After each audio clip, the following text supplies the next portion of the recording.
Assalamualaikum warahmatullahi wabarakatuh. Alhamdulillahi rabbil alamin wa bihi nasta'in ala umuri dunya waddin. Asyhadu an la ilaha illallah, asyhadu anna Muhammadan abduhu wa rasuluhu la nabiyya ba'dah.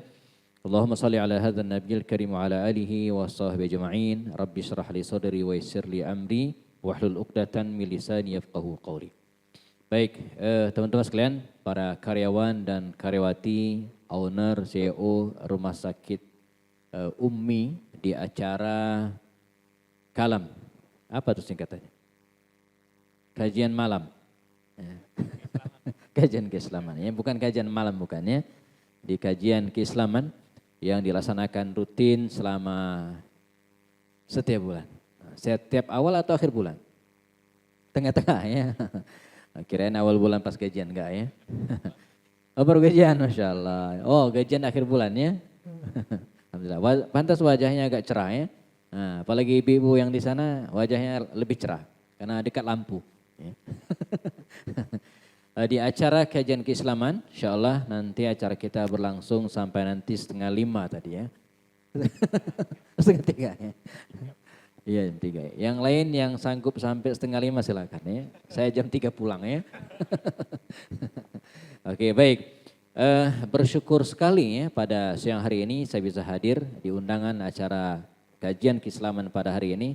Saya mohon maaf kostum saya masih kostum khutbah ya. Tadi dari khutbah di BRP ya. BRP itu apa tuh? Hah? BRP singkatannya apa?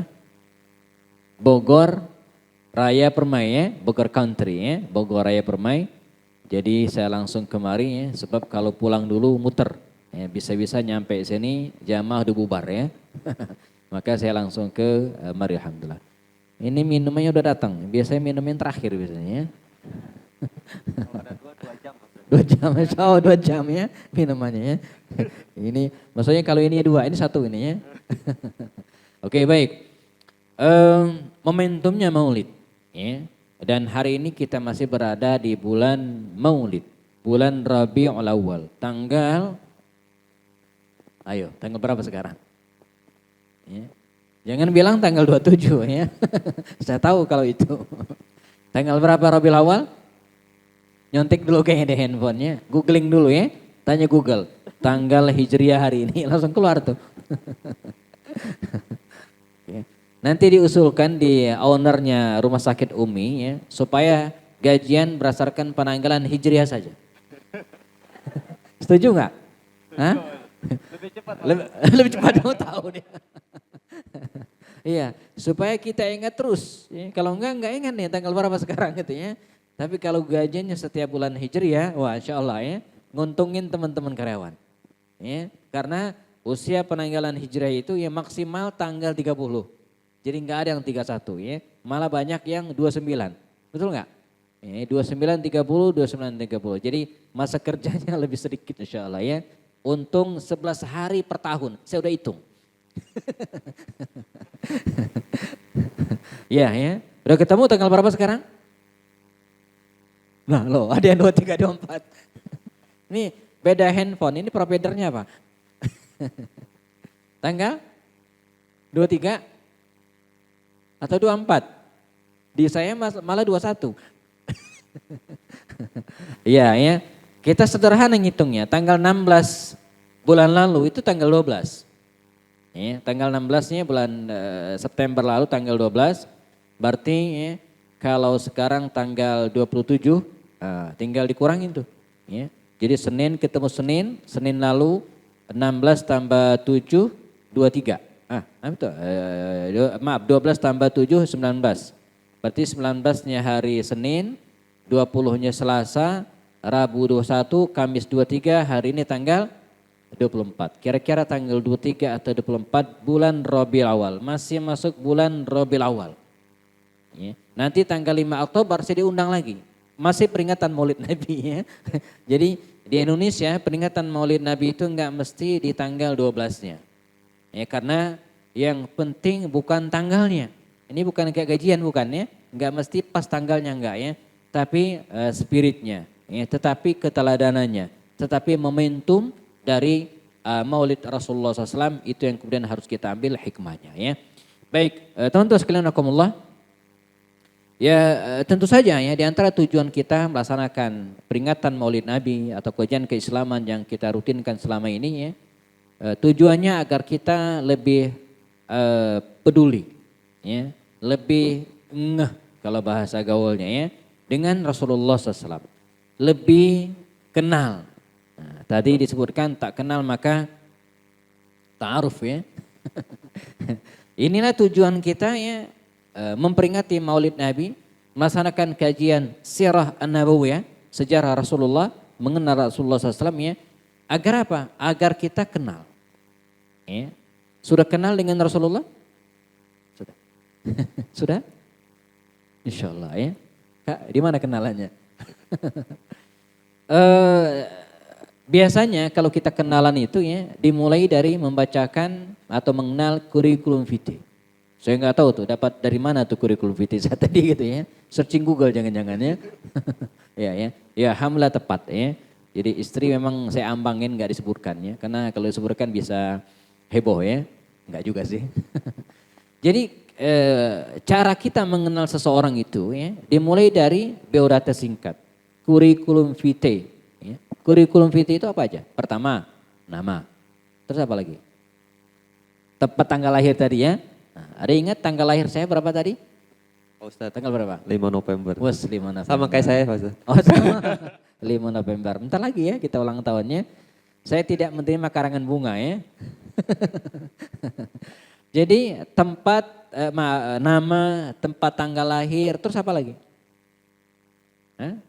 Alamat, ya, terus hobi, mungkin status ya, keluarga maksudnya, apa lagi? Ada juga yang minta ya, orang tua ya, nama orang tua, nggak tahu penting apa enggak ya. Nah kita mengenal Rasulullah juga dengan demikian, minimal kurikulum vitae Rasulullah. Coba saya pengen tes, nah, yang bisa jawab boleh pulang ya. Tapi nanti pulangnya. Oke, nice deh. Nama, siapa nama Nabi kita? Muhammad sallallahu alaihi wasallam. Nah sekarang TTL, tempat tanggal lahir. Tempat di mana Nabi kita lahir? Mekah apa Madinah? Madinah apa Mekah? Yang pernah umroh, sudah ada yang pernah umroh di sini? Bukannya rumah sakit Umi ada program. Setiap tahun memberangkatkan berapa orang? 5? Wah keren ya 5 orang. Ini nanti kebagian semua insya Allah ya. Nah, itu kriterianya berdasarkan apa tuh? Usia? Berdasarkan agama katanya. Lah iyalah pasti. Iya, itu pasti itu berdasarkan agama itu dulu ya. Tapi setelah itu apa? Diundi. Oh lamanya kerja. Semakin lama kerjanya, prestasi juga ya. Iya ya. Kalau dulu ya ada namanya perusahaan fashion ya. Kalau boleh disebut mereknya Rabbani Muslimah ya. Itu rutin berangkatkan karyawannya setiap tahun 2 orang ya. Itu berdasarkan gaji. Ya, yang gajinya paling kecil itu yang diberangkatkan duluan. Oh senang ya. Iya, sebab yang gajinya paling gede itu enggak usah diberangkatkan, kita juga berangkat sendiri. Ya, tapi yang gajinya paling kecil itu peluangnya dikit banget tuh berangkat itu ya, maka didahulukan. Iya, ya, dimulai dari office boy, dimulai dari satpam, dimulai dari nanti direktur terakhir tuh ya, atau sebelum diberangkatkan udah berangkat dia gitu ya, karena gajinya lebih gede gitu ya. Nah ini menarik juga seperti ini gitu ya. Nah saya ingin sampaikan mungkin sudah ada yang pernah umroh ya, dan pasti pernah mengunjungi makam Rasul. Makam Nabi ada di, makam Nabi ada di Madinah. Berarti Nabi lahir di, mulai banyak yang ragu ya. Ya Nabi lahir di Mekah. Oke clear ya. Nabi lahir di Mekah, kalau kita sa'i jamaah, kita akan keluar di Bukit Marwah, naik ke atas, belok kiri, terus nanti akan ketemu dengan Darul Maulid. tempat lahirnya Rasulullah. Yang umroh bareng saya akan tunjukkan tempatnya. Ya. Yang pengen berangkat umroh sama saya tanggal 24 Oktober nanti saya akan berangkat insya Allah. 20 November akan berangkat lagi. 24 Desember terjadwal berangkat. 13 Januari akan berangkat. 10 Februari akan sampai bulan April jadwal saya udah terdata. Ya, hampir setiap bulan. Insya Allah ya. Nanti 24 Oktober itu keberangkatan umroh saya yang ke-41. Alhamdulillah ya. Jadi Nabi lahir di Makkah. Tempat, tanggal lahir, tanggal berapa Nabi kita lahir? Tanggal 12 bulan Rabiul Awal. Tahun berapa? Berapa?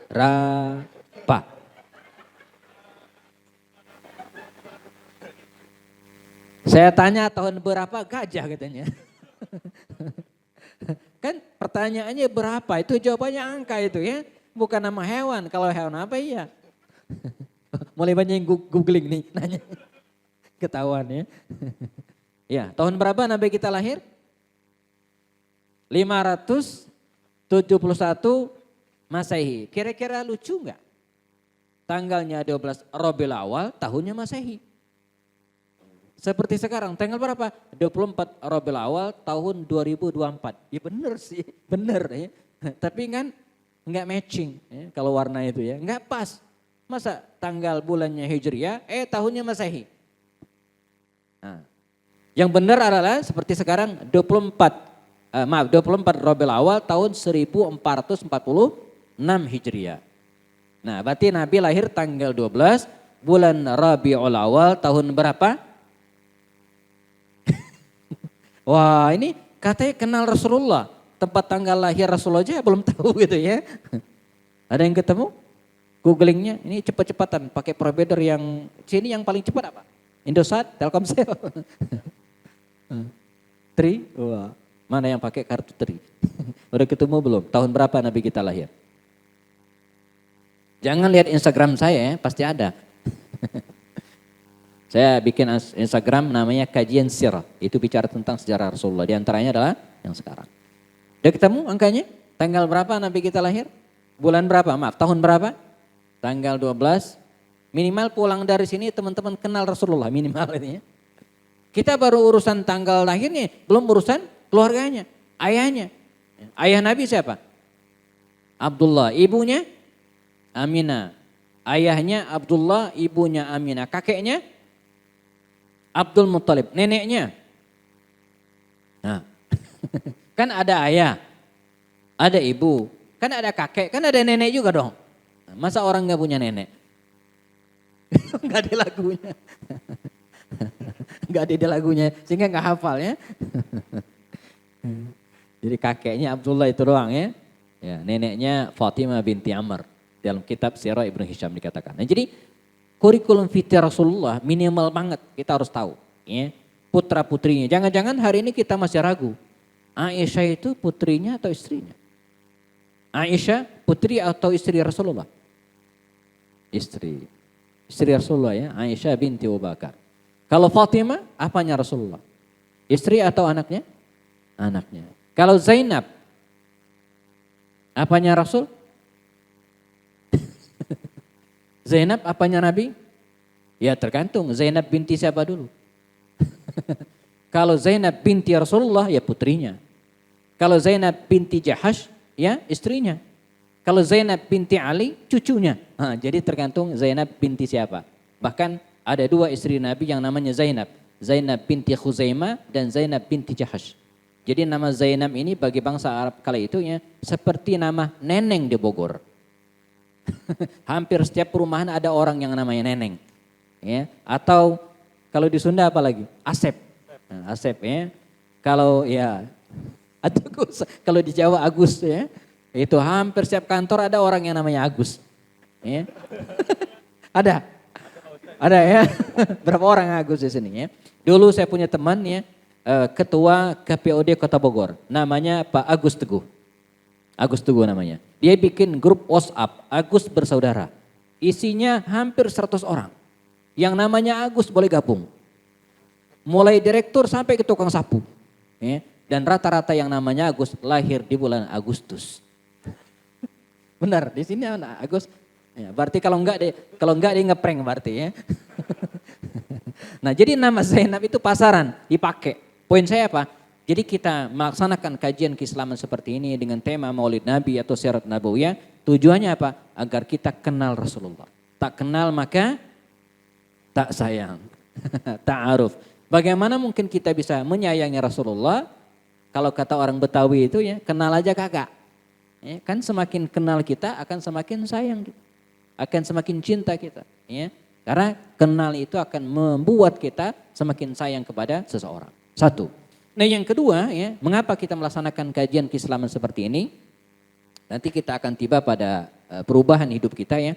Agar kita bisa meneladani Rasulullah.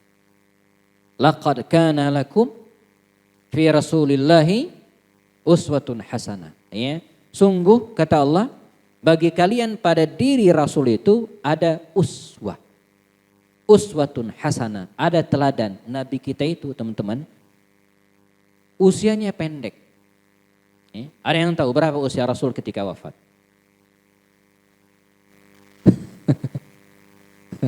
Berapa usia Rasul ketika meninggal? Ya, 63 tahun 4 hari. Demikian kata Safiyur Rahman Al-Mubarakfuri dalam kitabnya Ar-Rahiqul Maktum. 63 tahun. Usia 63 tahun ini panjang atau pendek? Panjang atau pendek? Pendek. Apalagi kalau dibandingkan dengan nabi-nabi sebelumnya. Oh, nabi yang sebelumnya itu panjang-panjang usianya. Nabi siapa misalnya? Nabi Adam. Nabi Adam ya. Berapa usia Nabi Adam? Katanya panjang tadi. Ngarang ini. 1000 tahun ya. Yang ada di Al-Quran aja deh supaya kita nggak debat gitu ya. Usia Nabi Nuh.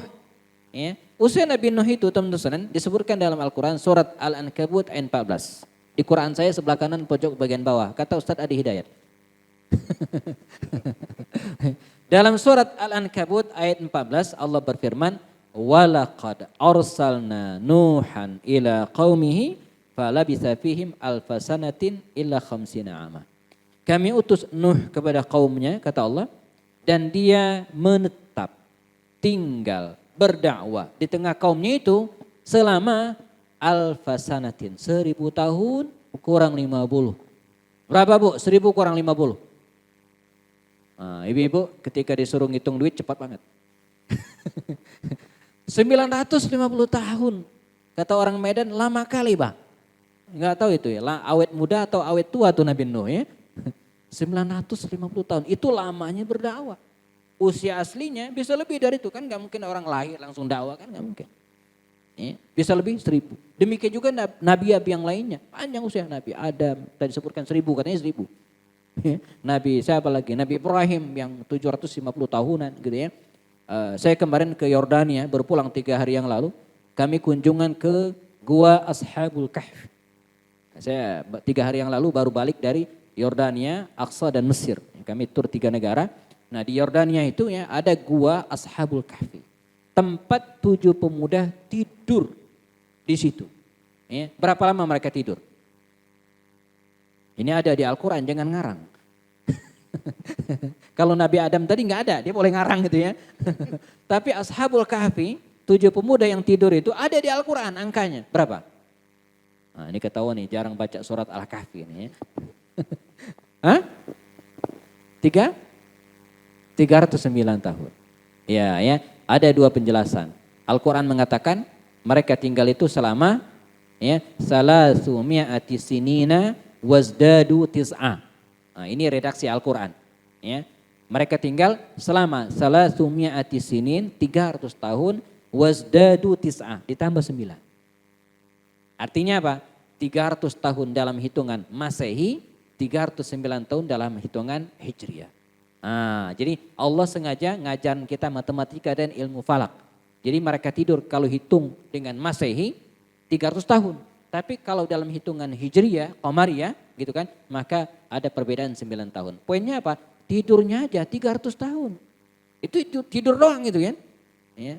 Belum lagi jaganya gitu kan. Artinya usia-usia umat terdahulu Nabi-nabi sebelum kita panjang-panjang. Sementara Rasulullah hanya 63 tahun. Dan usia kita juga demikian. A'maru ummati baina sittin wa sab'ina sana. Umur umatku rata-rata antara 60 sampai 70 tahun. Ada yang 60 tahun di sini? Belum ya? Belum. Ya, rata-rata. Ada yang lebih dari itu? Ada. Tapi yang kurang dari itu banyak. Ya, lebih dari 70 tahun ada, tapi dikit. Yang kurang dari itu banyak. Nah, jadi Rasulullah walaupun usianya pendek, hanya 63 tahun teman-teman, tapi keteladanan, cermin yang beliau berikan kepada kita, wah banyak sekali. Kasarnya nih, kita mau nyontoh apa aja dalam diri Nabi itu ada. Kita pengen misalnya belajar, misalnya apa, berbisnis, ini contoh saja, belajar bisnis. Ya. Kita pengen belajar bisnis dari Nabi Nuh, bisa enggak? Ya, ada. Saya khatamkan cerita tentang Nabi Nuh dalam Qasas al-Anbiya, karangan Imam Ibnu Katsir. Enggak nemu tuh Nabi Nuh bisnis, enggak pernah. Enggak ada. Nabi Nuh itu lama jadi apa? Tukang kayu, najjar. Dan prestasi terbesarnya bikin kapal laut yang fenomenal itu ya. Kita pengen belajar bisnis dari Nabi siapa lagi? Nabi Ibrahim enggak pernah. Nabi Ibrahim enggak pernah bisnis. Ya. Nabi Musa enggak. Tapi Rasulullah seorang pengusaha ya. Kita pengen belajar misalnya bagaimana menjadi seorang negarawan misalnya. Nah, belum lama pemilik Pustaka Al-Kautsar Pak Thohir Bawazir bikin buku judulnya Muhammad SAW seorang negarawan. Jadi Nabi itu seorang negarawan. Ini kita tidak temukan dalam nabi-nabi yang lainnya. Nabi Musa itu ya, saya kemarin ke Bukit Ariho atau Jericho, tempat di mana dimakamkannya Nabi Musa alaihissalam. Kita baca sejarah Nabi Musa, beliau tidak pernah menjadi kepala negara. Menjadi seorang negarawan, enggak pernah. Ya, beliau habiskan waktunya untuk ngurusi Firaun. Ya kan? Firaun mati urusan selesai enggak? Dia sibuk ngurusin Bani Israel yang bandelnya sampai sekarang. Gitu ya. Dia enggak pernah menjadi seorang kepala negara. Rasulullah ketika berada di Madinah, beliau sebagai negarawan yang luar biasa. Demikian juga dengan kisah yang lain. Misalnya, kita pengen belajar bagaimana menjadi seorang dokter. Mungkin dari Nabi Isa, mungkin. Karena Nabi Isa bisa ngobatin orang, bahkan menyembuhkan orang yang kusta, orang yang buta dan seterusnya itu. Yes, ya. Tapi Rasulullah juga seorang tabib. Ya, ada sebuah buku judulnya Muhammad is a doctor. Muhammad seorang dokter.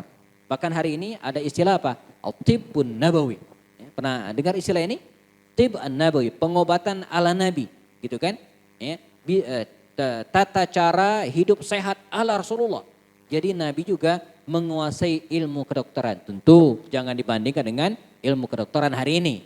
Jangan cari misalnya Nabi bagaimana Rasulullahnya membedah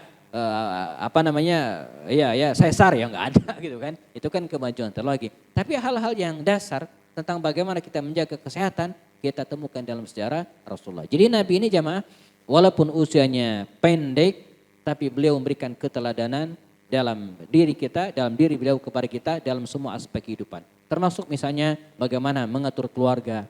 Ya, bahkan saya ini masih muda-muda saya lihat ya. Dulu saya agak rutin membaca sejarah Nabi ini dan sampai sekarang ya agak fokus di kajian-kajian sirat nabawiyah. Di semester-semester awal dulu saya menulis ya, dan seterusnya ya. Ada inspirasi yang saya ambil dan semoga ini bisa menjadi inspirasi teman-teman juga ya. Bagaimana keteladanan dari diri Nabi itu betul-betul luar biasa dalam banyak hal. Termasuk bagi saya waktu itu menentukan usia kapan saya akan nikah. Ada yang tahu berapakah usia Rasul ketika belum menikah? Ya. Nabi menikah pada usia berapa? 25 tahun. Oh, hafal banget ya. Sama Pak Ustadz. Sama ya. Sama apa ya nih? Menikah pada usia itu juga. Masya Allah ya. Keren ya. Saya dulu teman sekalian ketika baca ini pada usia 25 tahun Nabi menikah. Saya juga bercita-cita. Pengen menikah maksimal usia 25 tahun saya menikah. Maksimal. Ya. Kalau sebelumnya enggak masalah. Dan qadarullah alhamdulillah. Saya menikah tanggal 5 November tahun 2000. Saya lahir 5 November tahun 75. Nah, saya menikah di persis hari ulang tahun yang ke-25. Makanya setiap tanggal 5 November saya dapat 2 kado dari anak-anak saya. Pertama adalah kado miladiyah, kado ulang tahun kelahiran. Satu lagi kado pernikahan anniversary gitu ya. Nah, artinya apa? Dari sini dapat inspirasi. Bahkan pemerintahan Turki Utsmani abad ke-18 Masehi dulu ketika jaya-jaya Turki Utsmani itu pernah membuat Al-Qanunuz Zawaji, undang-undang pernikahan. Dan silakan teman-teman searching bagaimana mereka menentukan usia yang sangat pas bagi orang, ya, bagi manusia, bagi kita untuk menikah hari ini pada usia sekitar 25 tahun. Karena pada usia ini ya dianggap sudah relatif matang. Ini bukan buah yang matang gitu ya, matang secara pendidikan, sudah lulus kuliah, ya, diharapkan matang secara ekonomi, matang secara mental, ya. Bukan berarti kurang dari itu nggak boleh, bukan. Ya. Tetapi kalau lebih dari itu, ya Allah ya, maka banyak hal yang tidak bisa kita lewati. Misalnya menikah pada usia 35 tahun, 30 tahun ya, nanti anaknya nggak akan bisa maksimal. Ya. Tidak akan bisa banyak gitu ya, paling 2-3 selesai gitu kan. Tapi kalau menikah pada usia 25 tahun bisa 6-7 tuh anak gitu ya. Nah dari sisi ini jemaah, dari sisi ini saja bisa kita teladani kehidupan Rasul. Belum dari sisi yang lain. Ya. Saya pernah bikin buku judulnya dan relatif laku. Walaupun idenya awalnya sederhana banget. Ya. Awalnya buku saya dibajak di Malaysia. Ya. Jadi ada beberapa buku saya dibajak di Malaysia. Kemudian ketahuan. Saya telepon orangnya waktu itu dan ketemuan janjian, akhirnya dia mengaku minta maaf dan selain minta maaf di depan saya dia taruh royalti buku tersebut. Ya saya nggak bisa ngapa-ngapain lagi kalau di depan saya udah ada royaltinya gitu ya. Akhirnya dia minta kepada saya untuk nulis buku. Ustadz bisa nulis buku nggak tentang ya kisah-kisah romantis Rasulullah. Saya tulis. 2 bulan selesai, saya kirim dan terbit. Judulnya Rasulullah pun begitu romantis, judulnya. Ya. Rasulullah pun begitu romantis. Di Indonesia terbit dengan bahasa Indonesia dengan judul Betapa Romantis Rasulullah. Mirip-mirip lah. Nah dalam 2 bulan tersebut jemaah, teman-teman sekalian, saya mencari referensi, ya, baik dari internet ataupun buku-buku induk yang sudah buku-buku klasik. Saya kumpulkan ada 26 kisah romantis Rasulullah dengan istrinya. Ya. Dan ini sangat inspiratif banget bagi kita hari ini. Bagaimana kita menjaga keutuhan dalam rumah tangga dimulai dari memelihara romantisme, harmonisasi dengan keluarga kita, dengan istri kita. Ini sudah pada menikah semua? Belum ya? Semoga menjadi spirit dan semakin semangat untuk menikah insya Allah ya. Amin ya. Nah jadi dari hal yang sangat kecil. Misalnya bagaimana Rasulullah ya menjaga hubungan yang sangat baik dengan istrinya Aisyah. Dengan istrinya Aisyah. Bagaimana Rasulullah SAW sangat dekat dengan istri-istri Nabi yang lainnya, dengan Hafsah. Dengan Aisyah misalnya ada sebuah ayat mengatakan begini. Saking dekatnya Nabi dengan Aisyah teman-teman ya. Aisyah menuturkan begini. Kata Aisyah dalam riwayat Imam Muslim. Kuntu ashrabu, kata Aisyah. Satu saat kata Aisyah saya minum. Ya.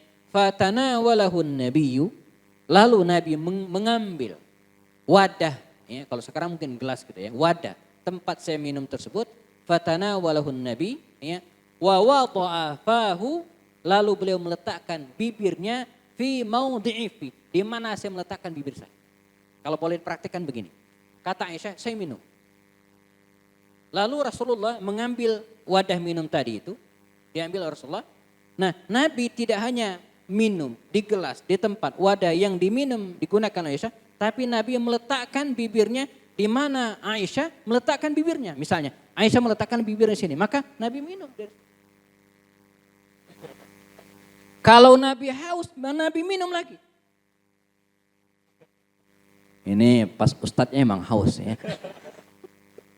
Nah, jadi hal yang sederhana. Nah, maka saya kasih judul dalam buku saya, judulnya apa? Minum segelas berdua.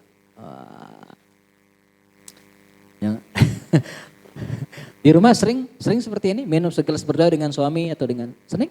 Nah, ketahuan ini malas cuci piring ini. Minum segelas berdua ya. Jadi kalau kenapa? Beli bakso berdua ya. Ngirit. Bulan tua ya. Makanya kalau kita ke restoran, Mbak pesan jus 1. Mbaknya bingung ini yang minum suami istri tapi jusnya cuma satu gitu ya. Sedotannya dua gitu kan. Wah keren tuh ya. Jadi begitu dekat Rasulullah dengan istri. Ya. Pernah juga kisah dengan Hafsah. Hafsah ini istri Nabi dari putri dari Umar bin Khattab. Hafsah ini satu saat, bukan Hafsah, kita pindah ke Sofia dulu. Sofia binti Huyai. Sofia itu satu saat ya berangkat bersama Rasulullah bepergian. Jadi sunnahnya Rasulullah itu kalau bepergian jauh dan agak lama, beliau selalu membawa istrinya. Nah, ini sunnah dalam perjalanan safar. Teman-teman kalau pergi jauh nanti sekian gitu hari gitu ya, bawa istri. Ya, kalau tugas kantor keluar kota bawa istri. Tapi jangan pakai duit kantor ya, pakai duit sendiri ya. Nah Rasulullah karena istrinya lebih dari satu maka biasanya diundi. Nama yang keluar itu yang berangkat. Hari itu yang mendapatkan keberkahan nemani Nabi adalah Safiyah binti Huyai.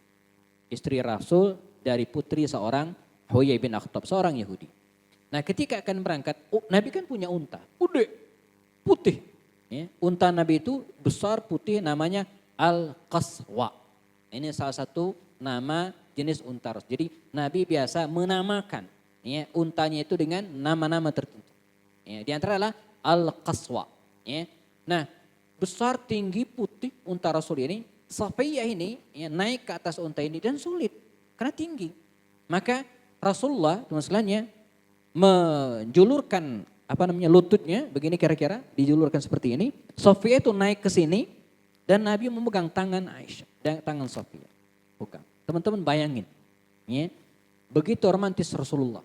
Ini gaya-gaya seperti ini biasanya gaya-gaya foto pasca wedding biasanya ya. Yang iya ya. Jadi maka saya kasih judul hadis tadi dengan judul membantu istri naik kendaraan. Nah, ya, teman-teman yang ikhwan, yang laki-laki sering bantu istrinya naik kendaraan, naik motor, naik mobil. Nah, motor misalnya gimana? Bantu istri naikkan motor gimana? Masangin, masa diangkat istrinya? Masangin helmnya ya. Ambil. Pernah? Ya, ya. Kalau kita lihat ada seorang suami, ya, bantu istrinya masangin helmnya, yakinlah pernikahan mereka baru sebulan. Kalau udah 3 tahun kayak dia kayaknya enggak katanya. Udah berapa tahun nikah? 9 apa? 9 tahun? Masya Allah. Kayaknya enggak lagi kayaknya. Ada juga dibentak. Buruan ya. Atau pakai kendaraan mobilnya. Bantu istri naik kendaraan. Misalnya apa? Bukakan pintu kemudian istrinya masuk kemudian tutupin. Kalau kita melihat fenomena ini. Ada seorang suami bukain pintu. Istrinya masuk kemudian tutup, yakinlah dia sedang bikin konten. Ya. Lihat kiri kanan ada 3 kamera ya. Jadi konten romantisnya hanya di konten doang ya. Jadi pegangan tangan, habis lepasin, sudah di shoot, lepasin itu ya. Dan ini saya temukan ketika saya beberapa kali umroh, saya lihat tuh, saya ledek aja ya. Dia pegangan tangan suaminya, kemudian dia shoot pakai kamera handphone. Selesai lepasin, wah ini ngonten bener gitu ya. Setelah itu di-upload gitu ya. Jadi betapa nikmatnya ya umroh romantis sama suami begitu. Padahal pegangan doang, pas di shoot doang. Begitu shoot selesai enggak pegangan lagi gitu ya. Nah Nabi enggak. Jadi kisah-kisah tadi ya, bisa kita relatekan dalam konteks hari ini tentu dengan kondisi yang ada. Ya. Rasul juga dikabarkan dalam banyak riwayat misalnya memiliki panggilan tersendiri dengan istrinya. Ya. Ada yang tahu? Apa panggilan Rasulullah untuk Aisyah? Ya Humairah. Apa arti Humairah? Wahai wanita yang pipinya kemerah-merahan. Panggilan romantis, panggilan sayang kepada istri itu penting. Ya. Jangan ada sebagian dari kita baru 2-3 bulan setahun menikah panggilannya adek, sayang dan seterusnya ya kan. Tapi apa itu Kapolda? Tapi begitu dia punya anak, dia dipanggil dengan bunda ya. Jadi istri dipanggil dengan bunda, dia dipanggil ibu. Begitu dia punya cucu, istrinya dipanggil nenek ya. Ya ada seperti itu ya. Jadi istrinya dipanggil nenek. Ya, padahal istrinya Rasulullah walaupun dia sudah punya istri, punya anak dan cucu bahkan ya, dia tetap memanggil istri dengan panggilan-panggilan yang menyenangkan. Ya, panggilan yang disukai oleh istrinya. Ya Humairah gitu kan. Nah, Aisyah juga demikian, ya, memanggil dengan Rasulullah dengan panggilan kesayangan, ya Rasulullah. Bahkan Nabi bisa membaca, ya, kalau Aisyah sedang senang, ya, dipanggil dengan ya Rasulullah. Tapi kalau Aisyah lagi tidak senang, dipanggil dengan ya Muhammad, gitu kan? Seperti itu ya. Nabi juga demikian, tahu kapan dia harus mereda emosi dan hal-hal yang tidak disukai oleh Aisyah. Dikabarkan dalam riwayat, dan ini ada lagunya gitu ya. Jadi untuk meredam emosi dan kemarahan Aisyah, ya, Nabi tidak balas dengan kemarahan juga, tapi dia pegang hidungnya. Nah, dipraktikkan. Ya. Jadi kalau istrinya marah, pegang hidungnya. Insya Allah enggak marah lagi. Apalagi sambil diusap dengan 100 ribu. Nah, jadi bahkan penyelesaian masalah dalam keluarga yang dicontohkan oleh Rasulullah itu sangat sederhana.